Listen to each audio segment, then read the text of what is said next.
and welcome back to another episode of Beyond the To-Do List. I am your host, Eric Fisher, and this is the show where I talk to the people behind the productivity. And if you're a longtime listener, you know that I've had many conversations with Jon Acuff on this show, and he's back again. This time, he's back to talk about his new book, All It Takes Is a Goal, and some of you may recognize this title as the name of Jon's popular podcast. Well, now he's expanded that concept, and he's sharing his wisdom in the form of a book. And you may be wondering, hey, hasn't Jon already written a book about goals called Finish? And the truth is, yes. But Jon believes in the power of optimization. He's continually refining and improving. And this book is all about that middle piece in the transformative life cycle of a goal. And so with years of experience and testing under his belt, Jon has developed a system that he calls guaranteed goals. And this system helps you set actionable and tactical goals and ensures progress and success. So throughout this conversation, he talks about his journey, unveiling the concept of the goal ladder, where each rung represents a step towards our aspirations. He's sharing personal stories, practical examples, and it's all about tapping into that potential that we have. So whether you've struggled living up to your potential, like most of us will say that we are not doing, or you've got too many goals to handle, or you simply just want to optimize your life, this episode is packed with valuable insights and transformative strategies. And the book expands so much more into that. Before we dive into the conversation, make sure you're signed up for our new newsletter. Each week, you're going to get an announcement and a recap of the latest episode, links to related episodes you might have missed on this show or other shows, exclusive content, and our top 3 weekly finds to supercharge your productivity. It's the perfect companion to this podcast and a great way to stay connected and hit reply to give feedback to me. So just sign up today. Make sure you don't miss out. You can find it over at beyondthetodolist.com. Just drop your email in and you're good to go. All right, now enjoy this conversation with Jon Acuff. Well, this week, it is my privilege once again to welcome back to the show, Jon Acuff. Jon, welcome back to Beyond the To-Do List. Yeah, thanks for having me. This is like my 3rd or 4th or maybe in 5th time. So I appreciate you letting me come back on again and again. Yeah, I can't count. I know, we were talking earlier, again, we're in the 11th year of this show, which kind of floors me. But I know you were in at like year 1.5. And I remember I saw you speaking in Indianapolis. You were with Dave Ramsey at the time, and I came up to you to like shake your hand, and you said Eric Fisher, and I'm like, okay, you have no reason to know my name. So that kind of floored me. I don't think I ever told you that, but it was like, oh, that's awesome. That was an instant like first impression that like locked in for life. So oh, very fun. Very fun. I love that. I love that. No, you've never told me that before. That's a fun memory. Yeah. So I think we talked pretty recently though, because we talked about the book you did with your daughters about your new playlist. Yep. And I think then before that it was soundtracks. And yep. And actually, that's the fun thing here is I'm kind of curious, being a longtime reader and listener and just fan, I guess, whatever, of your stuff.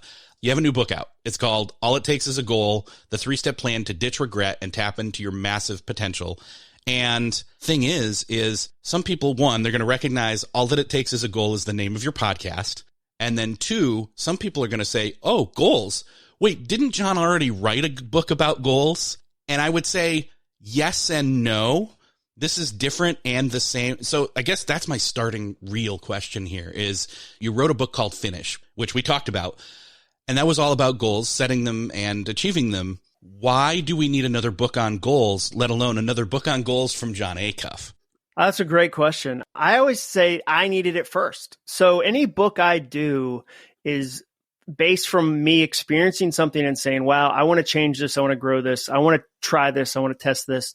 So what happened for me, and this is how the book starts, took my oldest daughter to college on a college tour in Birmingham, Alabama, the college I went to, Samford, where my wife went to. And we were both standing there on the quad. And my wife, Jenny, was like, wasn't college the best? And I was having the opposite experience. I was seeing this train wreck of my 4 years there, like underperformed, got rejected from every fraternity, rightfully so, like just didn't live up to my potential. And as we drove home to Nashville, I just felt this great sense of regret, but I had just written soundtracks. So I knew I have the power to change my mindset. Like I get to choose that. So I said, okay, that's not a helpful mindset. What would be even better than that? And I realized, okay, those were 4 years and they weren't great, but I might live for 40 or 50 more years. What if I could focus on the future? What if I could tap into the potential I currently have? And that's where I got curious. And then I did the second thing I do when I write a book is I ask other people if they need it too. And when I did that with this PhD, who's a professor here in Nashville, Mike Peasley, we asked 3,000 people and 96% said they're not living up to their potential. And so then I had the second kind of piece of the puzzle for me. And then I went to the marketplace. I always test the marketplace to go, is it already overdone? And there just weren't a ton of books that had practical, tactical ways to tap into potential. There was a lot of like high level, like believe in yourself, like turn a frown upside down, like you just got to have a desire. But I like to read and write books that answer the question, what do I do with this on a Tuesday? So I felt like I had the three elements that were worthy of me spending years working on a topic. And then I also felt like I've learned a lot since other books came out. So if you said to me, okay, John, it's 2023. You wrote Start in 2012. Like, have you learned other things in 11 years? And I would say, yeah, I've actually worked with 29,800 people on goals, and here's things I've consistently seen. Or I've actually, here's what I would do differently. Here's what I would add to the conversation. So for me, it felt like a continuation of goals. And I would say to you, like, I think the pressure is people think they have to know their thing before they do their thing. And I don't think that's true. So we say, like you hear the phrase entrepreneurs say it all the time, you got to niche to get rich. You got to know your micro niche. I think that's garbage advice. It's kind of like saying to somebody, you've never tasted food. What's your favorite food? And you'd go, well, I've never had a single ingredient. Okay, fine. Is it Italian? Is it sushi? Like, what's your favorite meal? And you go, I've never had a meal. And so for me, I guess if you look at 2008 as kind of when I started to really think about these ideas, I'm 15 years in, and now I can say with confidence, goals are the thing I love the most. And everything I do will relate to goals in some fashion. So Soundtracks was a mindset book, but it was really a goal book. It fit under that goal umbrella of, I have this goal to have a better mindset. How do I do that? So now I'm looking at life through that lens of, can I take this thing I desire and make it a goal? So all it takes as a goal is me saying, if you have a desire, if you really want it to happen, all you have to do, all it takes is a goal. I'll show you how to build that, whatever that thing is. Then all of a sudden you start to accomplish goals and you feel great. So it's really, I would say it's a culmination of the last 15 years for me of working on goals in my own life and with lots of other people. Yeah, and I think back to that book Start, and I think of that as more of a book for people who are serial starters. They start a thing and they don't finish it, and they leave in the wake behind them all these unfinished projects or New Year's resolutions, if you subscribe to that ideal, or those kinds of things. They leave that in their wake, and they're kind of sick and tired of doing that. And so it's not just about, sorry, I said start. I mean finish. It's a different book. That's the funny thing. You've got a book called Start. You got a book called Finish. Yeah. It's funny, when I have an author that I follow, you can see the thought line, the through path through all of them, their thought progression. Well, think about Tim Ferriss, 4-hour work week. And then he's like 4-hour chef, 4-hour body. Like he said, okay, wow, I care about optimization. So what does that look like in other factions of my life? Where for me, I care about the entire life cycle of a goal. And I go, okay, if there's start, if there's finish, like this, this book could kind of be the middle book. Okay. Like how do you make it through a big, now nobody's going to buy a book named Middle, like, cause we don't like the middle makes us uncomfortable. So this book for me was like, okay, if I thought about from here to there, how do I accomplish that? And how do I, actually do that in a tactical way? And I honestly couldn't have written this book as my first book. Like, so one of the concepts that I think people will be surprised by is this idea of like guaranteed goals. Like you can figure out a way to do guaranteed goals. I couldn't have written that first book because I didn't have 9 books of evidence. Like now when somebody says, I don't know, like, are you sure? I can be like, well, I've used this system. This is my 9th book. I'll turn in my 10th book the week this one comes out. So like I've just now, like I've got a momentum that I feel honest about that I can speak to and go, well, here's how, like when people ask me, how are you writing so many books? I go, well, I make them goals and here's what that system looks like. And I think you can do it too in any part of your life. Now I feel like I've got X amount of years of experience and testing and working on it with other people. I feel good enough about that concept to put that concept in a book. If this was book 1 and I wrote a chapter on guaranteed goals, I wouldn't have enough experience to say, here's why I believe in this. I would say, I hope this is true, but I feel like 15 years in, I'm like, no, this is true. This works. You're going to love this. Yeah, I think that's a great insight in terms of this being called middle, because I think in a lot of ways, Finish is a practical book. It's an inspirational book. It's a, oh, you know what? You've been derailed and sidetracked so many times from finishing, from complete. You're good at starting. You have lots of great ideas. Yeah. You're inspirational in that sense. You get inspired, you start a thing, you just don't finish it. And here's why. That was a lot of research based. Here's why. And here's how to circumvent that, which again, a lot of that secretly enough clicked when Soundtracks came out. I was like, well, duh, this is what John's been doing the whole time when he's been writing, is that, you know, notice a thing, assess a thing, flip it, and then move forward, that process. Well, so for me, like middle, here's how I think about middle. Like I talk about kind of this concept of a goal ladder. And as I've been thinking about this book, that keeps coming back. And what I mean by that is most people, when they have a goal, have a 12-foot ladder with only 2 rungs. So there's the start, the bottom rung, and then there's the top one. So they go, Eric, I want to do a podcast. I want 1 million downloads, or I want to run a marathon. I want to make $1 million, whatever. And they have this ladder and it's impossible to use because it's only got a bottom rung, then one at 12 feet high. And you think, I guess I just have to jump and try to touch that and pull myself up. And it's 2 feet higher than a basketball rim, but maybe I can reach it.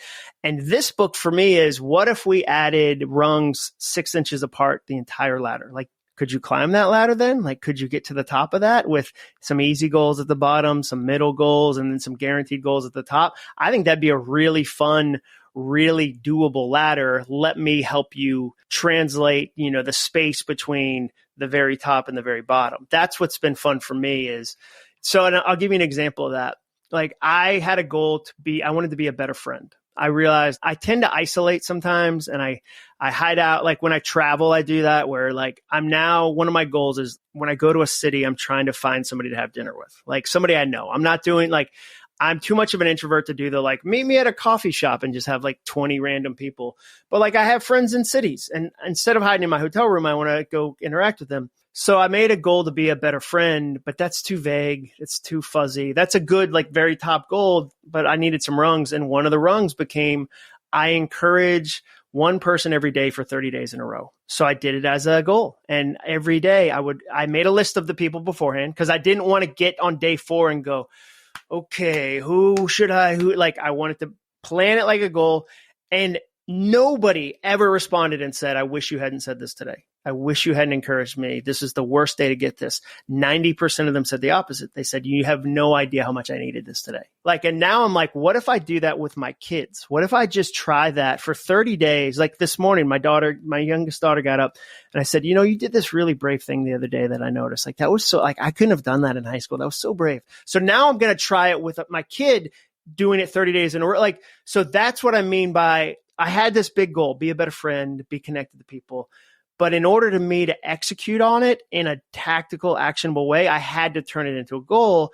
And guess what happens at the end of the 30 days? I'm guaranteed to be a better friend than if I hadn't done the goal.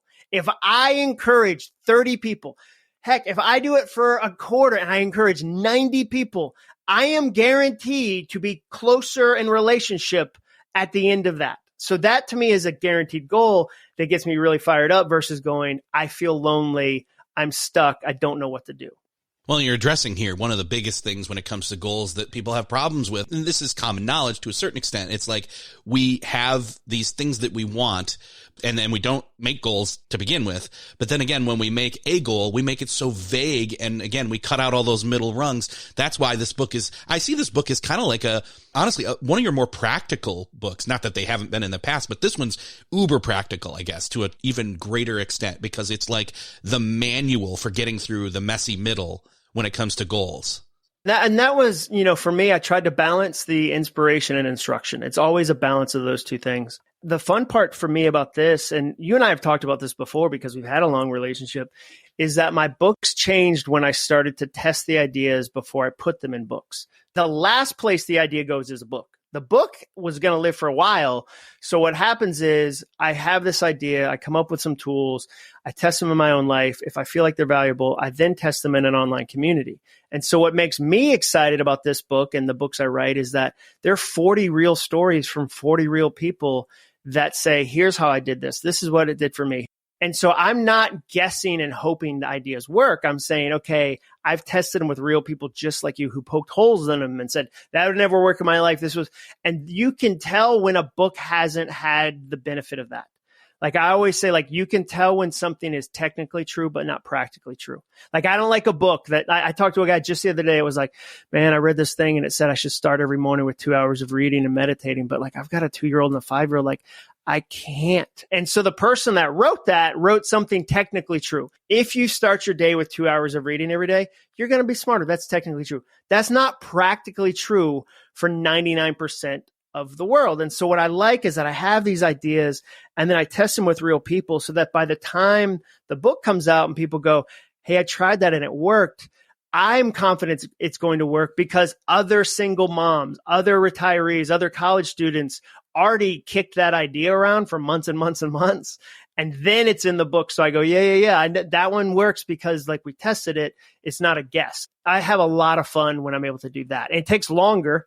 Like it's a process, but I think the end result is better. Yeah. And the great thing is those testings, that confirmation is coming from not just a single sliver of a demographic, but it's across all those different types of people. I get a lot of people who say, yeah, productivity is great. And I love all the things that you talk about with your guests, but like sometimes it's not practical. And I'm like, yeah, I totally get that. And that's why I try to find things like this book that are applicable because they're not, again, technically true is one thing, practically true. Practical application is where actual progress, momentum, et cetera, comes from. And again, you're tapping into, and I've already validated that you had like, 3,000 people who said only 4% of those 3,000 people said they felt like they were living up to their potential. And I think anybody hearing this right now is probably lumping themselves in with that other 96%. And even I would throw myself in there. I would not say, for me, it's been a process. There's moments of my life where I can go, yeah, I'm living out of my potential there. But there's also like, here's an example. So I got stuck between finish and soundtracks. And what I mean by stuck was I stopped writing. What I've discovered in my own life, and I think this is true for a lot of people, when you don't do a hard thing, it only gets harder. Like every day you stack on it, it only gets harder. So whether that's going to the gym, recording your podcast, whatever, and like it gets harder and then you get afraid of it. And so like, then I got afraid of writing and it just kept stacking. And I started to see these years pile up. And my wife really kind of pulled me aside one day and was like, hey, if you keep going at this rate, you'll only get to write like 4 more books. And I was like, what do you mean? And she was like, well, if you take 3 to 4 years between books and then how your book deals are structured, you could write until you're 80. The math is only going to be like 4 to 6 books. And I thought, oh my gosh, like there's a real cost to this. And I wasn't living out of my potential.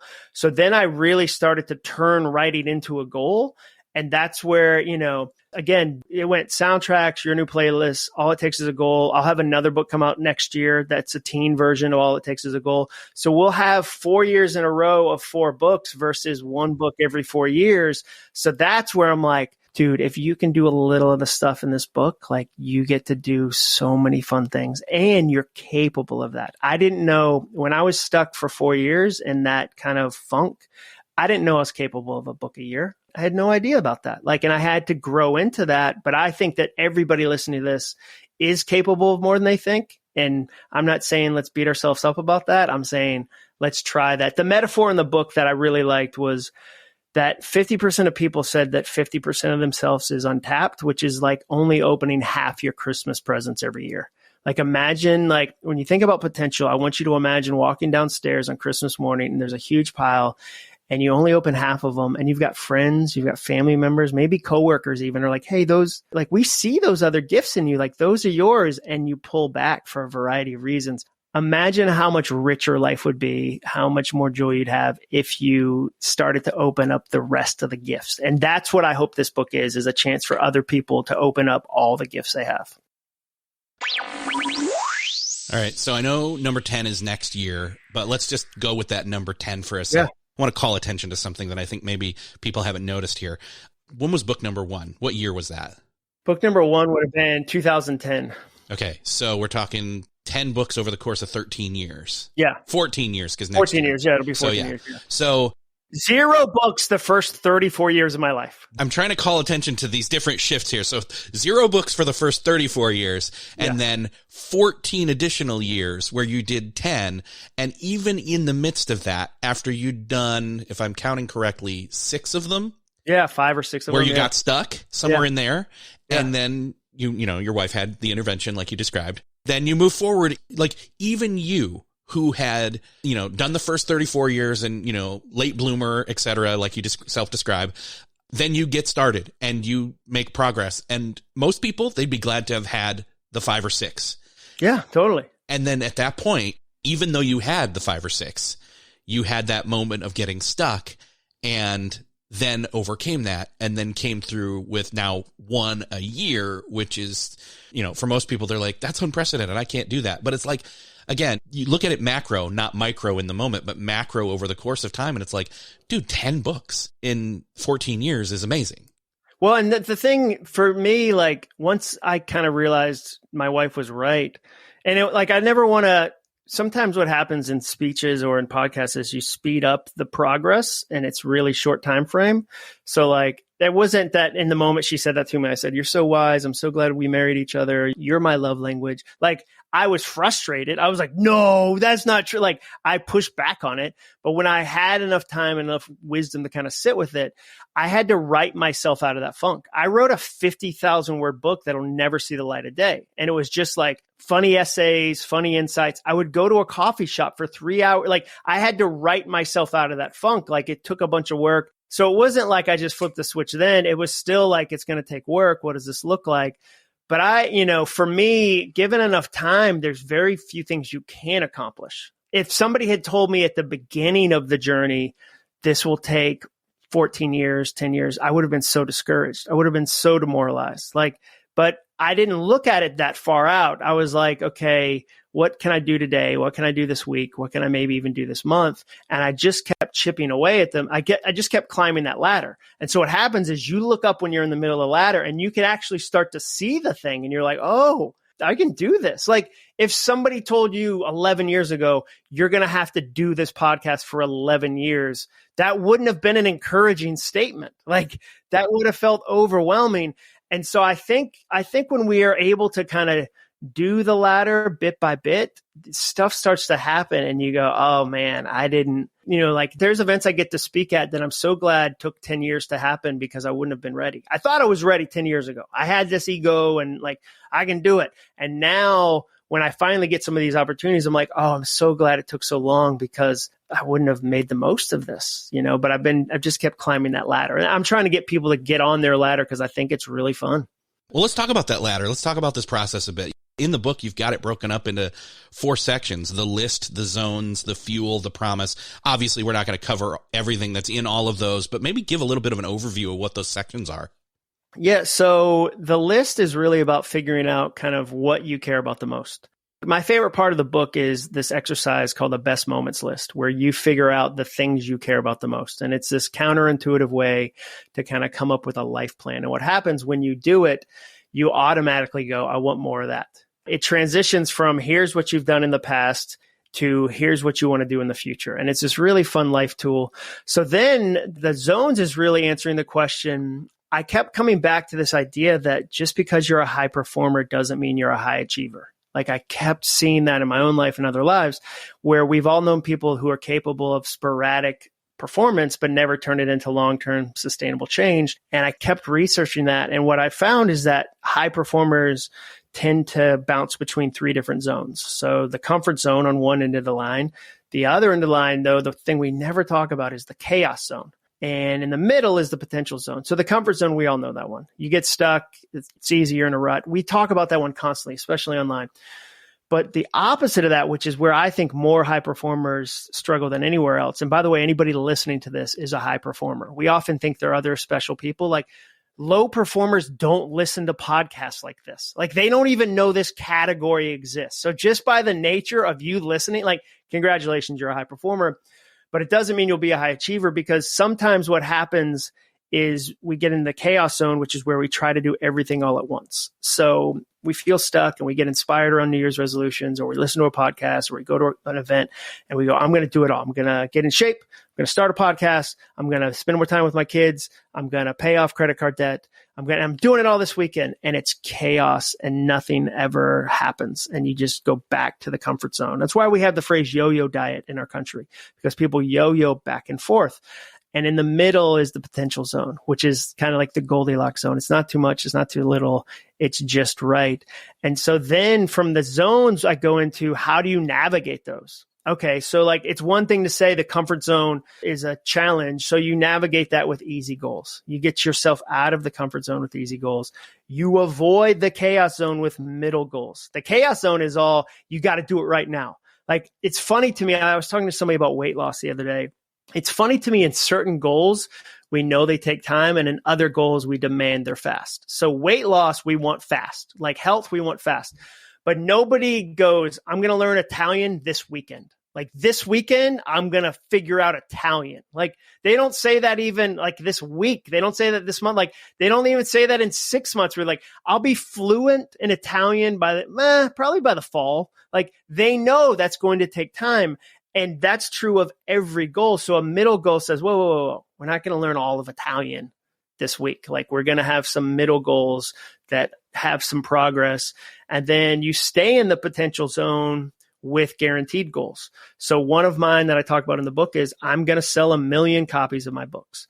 Now, I didn't make that goal at the beginning. That would have been egotistical. It would have been overwhelming. Like I hadn't sold a single book. To say 1 million would have been like, whoa. But once I started climbing the goal ladder, I started writing books. I looked up and I was like, wow, I think I could do this thing. Like it's a stretch. Like I've never had a runaway hit where it's like it sold 500,000 copies. But if I consistently put in the work and consistently release books, it's going to be impossible for me not to sell 1 million copies total. Like that's just math. So that's what a guaranteed goal is, okay, how do I go from easy to middle to guaranteed? So that's that's a pretty broad overview of what the sections are. Yeah, no, that's good. And I think that gives a little bit of an example as I was hearing you say all that, I was like, well, right there, basically, that's where most people find themselves with that book finish, is like, I want to do all the things, and they're going to do all the things all at once, and then none of it works out. Like, not just do 7 of the 10 things fall away, all 10 of them fall away. Everybody I've ever talked to, nobody comes to my stuff without goals. Everybody I ever talked to has more goals than they can possibly do.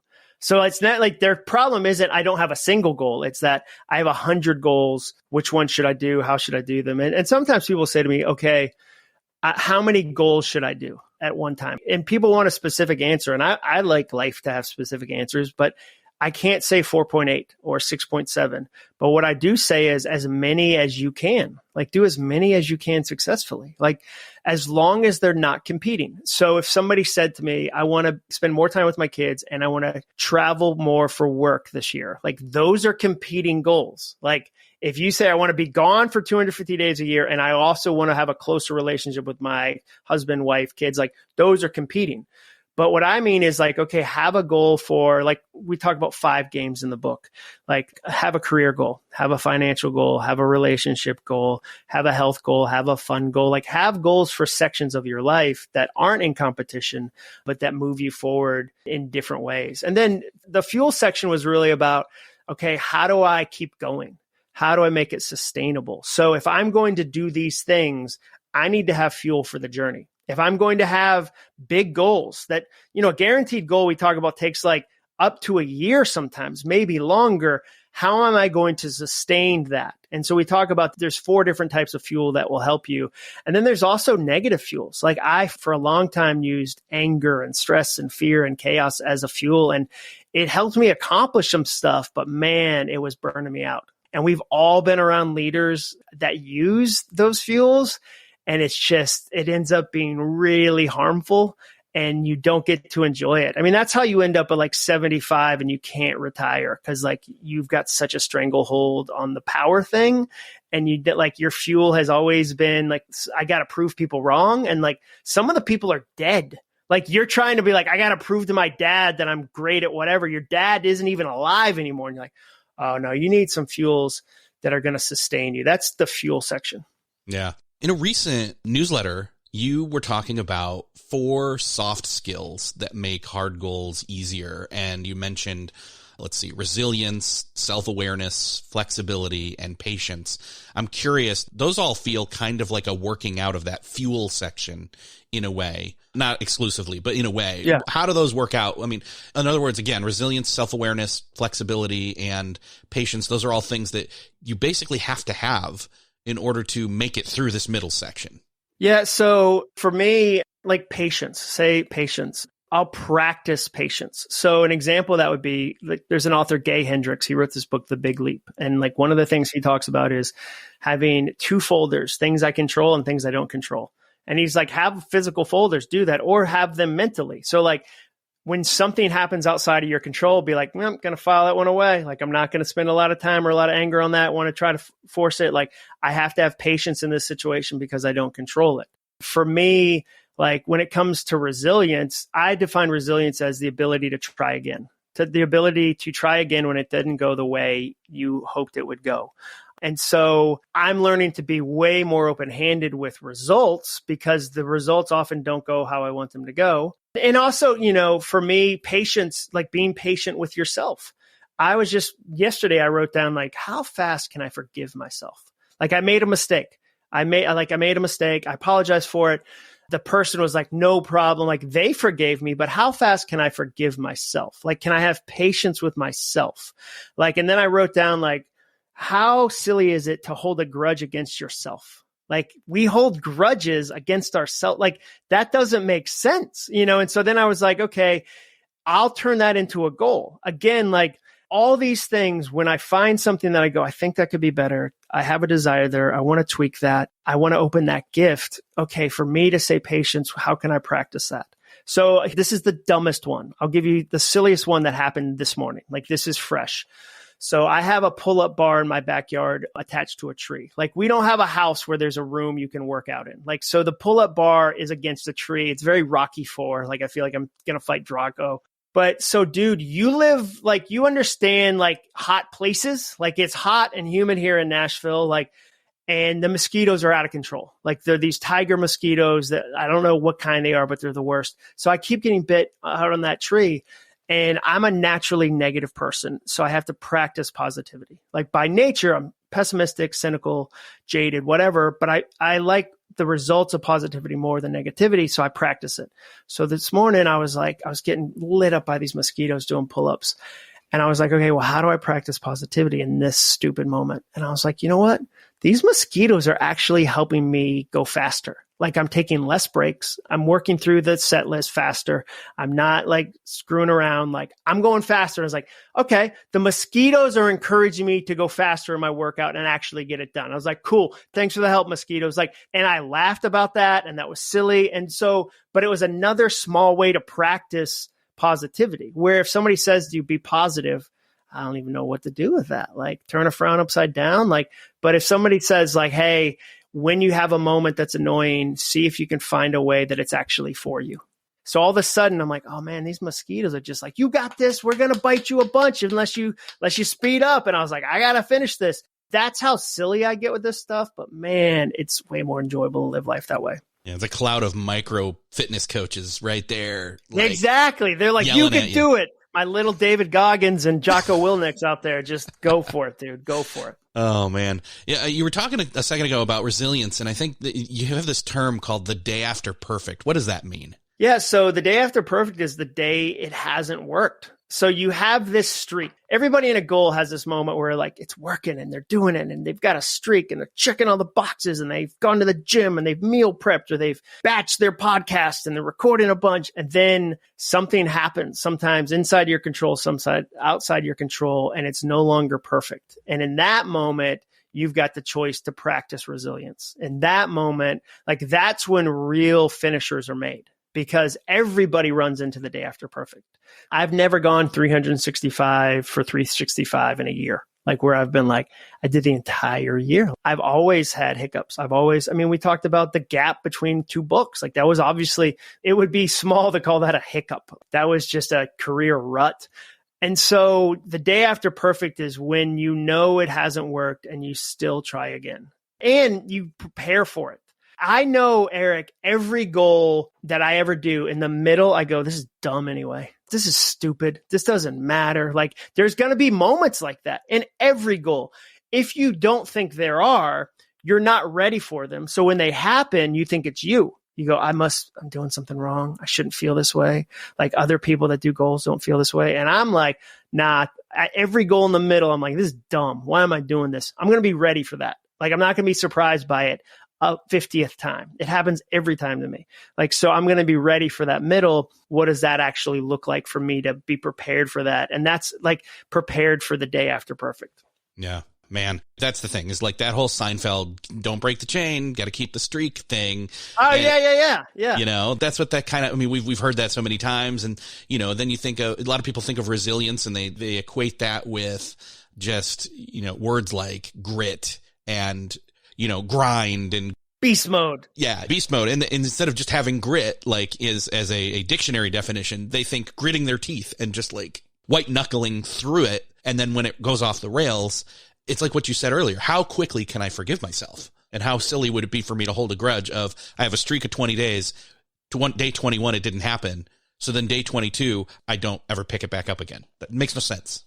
Yeah, but that happens all the time. And so, you know, for me, progress, I know I'm in a healthy spot when I make a mistake on a notebook page and I cross it off and I just start another page versus go, okay, I just like even little things like that. So when I do that, the freedom to go, no, I'm just gonna have to start this again. Like, all right, cool. Like, let me see what this looks like. And again, to not get angry about it. You know, the thing I had to like forgive myself for the other day, I realized like, okay, I had to apologize to two different people, two different things I had to apologize for. One was like being a jerk in a meeting and being grumpy about a new idea. And one was I just missed a meeting because I had my schedule all wrong and 100% my fault both times. And so I was like, I'm going to apologize for these things. And I wrote down, okay, apologize quickly. Like I know when I need to. Number two, use as few words as possible. Because if I use a lot of words, I start getting into disclaimers, not apologies. Like I start justifying. And number three, focus on my effort, not the results. Like I can't control their response. I can control that I humbly apologize. Like what they write back, if they forgive me or whatever. And so like that was another one of those where instead of beating myself up, I practiced day after perfect. I had a great run of these string of meetings. The meetings were going great. I had a great attitude. And in this one meeting, I shot down the idea without listening to it. And I'm trying to get better at that. So I broke the streak and I have a choice there to be like, to really get stuck in it. Or I can go, man, I could learn a lesson about apologizing probably right now. Like, what could that lesson be? Like, what could I learn? And then, dude, where it gets fun is you flip it to how could I help other people with this? When I share this with other people, they go, oh man, like probably the part of the podcast that'll be most helpful to people today, at least with my content, is that I got stuck writing books. You know what I mean? Like that's the part people are going to go, oh, thank goodness. Like this guy's like, feels like some sort of robot. He makes mosquitoes positive. Like the reality of like, there was a 4-year gap. I think that's what, if I'm a listener, I go, okay. Cause I had a 10-year gap and I'm going to jump back in, or I had a 5-year, like we all have those. And if I can process that, not beat myself up and then flip it to where it helps somebody else, all the better. Yeah. Well, and even the people who, again, they lived to 40 something into 50 something before they started doing their thing. Unlike you, who at 34 started doing the thing.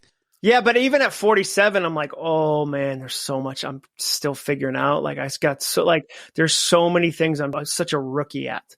And that now I try to look at as a form of excitement. It's like there's this crazy thing that happens in goals when as you start to make progress, shame comes in and goes, you should have made this progress 10 years ago. Imagine what college could have been like if you knew this. Imagine what your 20s could have been like. It's not helpful at all. It's such a weird shame trigger where like, as you start to change your life in good ways, shame comes in and goes, I mean, it's great, but as a teenager, this would have been even better. And you're like, well, I don't have access to teen me. Like I got access to today me. So let's focus on that. Yeah. Well, I know this is going to drop right as the book is about a week out from coming out. People can pre-order it now. So any bonuses? Yeah. Full audiobook. So that to me is always the coolest bonus. And I'm so proud of the publisher for being like brave enough to do that. If you pre-order the book, you get the entire audiobook. So it's not a chapter, it's not a segment. You get the whole audiobook for free. I read it. There's 10 bonus stories in it. There's a bunch of other stuff, like there's a poster and there's a, book plate that's signed. That stuff's cool too. But for me, as a listener who listens to content, I would be like, ooh, okay, so I get both versions of the book. Let's go. And it's atgbook.com. That's the URL. atg.com. Awesome. Yeah. And I got to tell you, as a person who's seen you speak and even seen you do a comedy set in Nashville, like it's great to hear you read your material because you interpret it. It's kind of like when you read the book versus you see the movie. This is actually you performing it, so to speak. Well, it's personal material. It'd be weird if like all of a sudden there was a British guy that was yes, talking about the mistakes I've made. Yeah, this is not Harry Potter.